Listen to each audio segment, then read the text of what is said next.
From Daily Forex, this is Chris taking a look at the dollar yen. You can see that we have pulled back just a bit from the 110 yen level. But at this point, I think it is probably only a matter of time before we make another run towards it. We did get a little bit of recovery later in the day. This is a market that continues to chop around quite a bit. I think the next move probably is towards the top of the channel.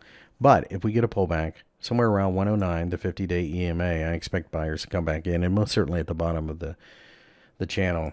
As things stand right now, it's a risk-on, risk-off pair, but the U.S. dollar is so strong, it's not falling in favor of the yen like, perhaps like the Aussie yen would in this risk-off environment. So that's worth paying attention to as well. Probably not my favorite pair to trade right now. 105 and 115 are the outer bands of a larger consolidation range. And we're right here in the middle of that, meaning we're at fair value. That's probably part of the problem here. The Australian dollar, on the other hand, has broken down below a major support level. It has kind of recovered back to it late in the day, but one would have to think that is position squaring going into the weekend. But you can see clearly we're in a downtrend. Now, what's worth noting, I'll go ahead and change this to monthly.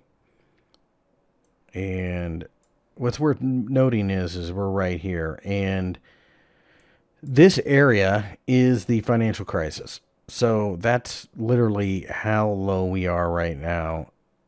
That could open up a move to about 64 on the way down. Somewhere around 63-ish or so, you'd have to think that there's people willing to have a go at the Aussie. This would probably be in congruence with something in China, like the coronavirus getting handled.